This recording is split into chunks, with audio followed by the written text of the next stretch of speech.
is a lamp unto my feet, and a light unto my path. Thy word is a lamp unto my feet, and a light unto my path. First reading. A reading from the Acts of the Apostles, chapter 16, verses 1 to 10. Paul reached also Derbe and Lystra, where there was a disciple named Timothy, the son of a Jewish woman who was a believer, but his father was a Greek. The brothers in Lystra and Iconium spoke highly of him, and Paul wanted him to come along with him. On account of the Jews of that region, Paul had him circumcised, for they all knew that his father was a Greek. As they travelled from city to city, they handed on to the people for observance the decisions reached by the apostles and presbyters in Jerusalem. Day after day, the churches grew stronger in faith and increased in number. They travelled through the Phrygian and Galatian territory, because they had been prevented by the Holy Spirit from preaching the message in the province of Asia. When they came to Mysia, they tried to go on into Bithynia, but the Spirit of Jesus did not allow them. So they crossed through Mysia and came down to Troas. During the night, Paul had a vision. A Macedonian stood before him and implored him with these words, "Come over to Macedonia and help us." When he had seen the vision, we sought passage to Macedonia at once, concluding that God had called us to proclaim the good news to them. The word of the Lord. A reading from the Holy Gospel according to Saint John.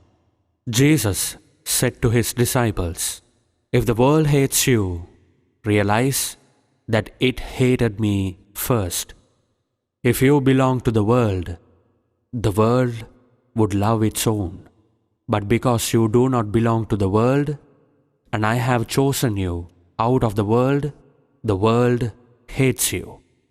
Remember the word I spoke to you. No slave is greater than his master. If they persecuted me, they will also persecute you. If they kept my word, they will also keep yours. And they will do all these things to you on account of my name, because they do not know the one who sent me." The Gospel of the Lord. My dear brothers and sisters, and my dear children,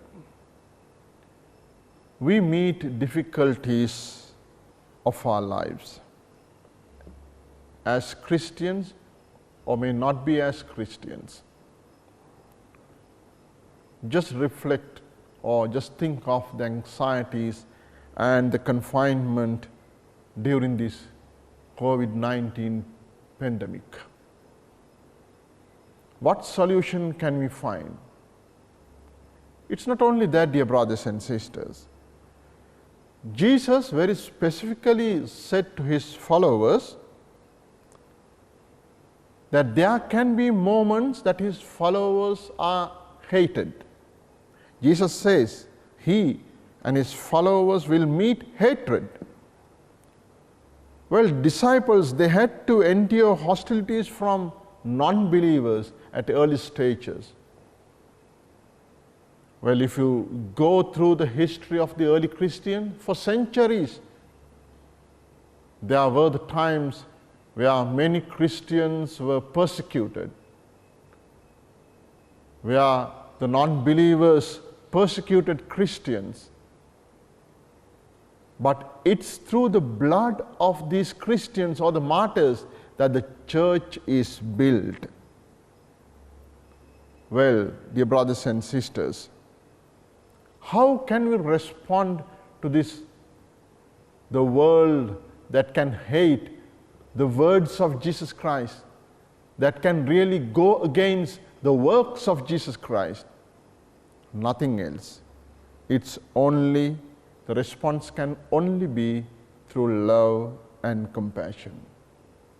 That is the only way, as Jesus says. And even he goes on to say, dear brothers and sisters, a servant is not greater than his master. What does this mean? Well, this should have a great impact on our lives, dear brothers and sisters. How do we understand when Jesus says, a servant is not greater than his master? I can give you just 2 points for your food for thoughts, dear brothers and sisters. It can mean, if the master is ill-treated, so will the servants be. If the master is ill-treated, so can the servants be. Or the second point, this is what Jesus did.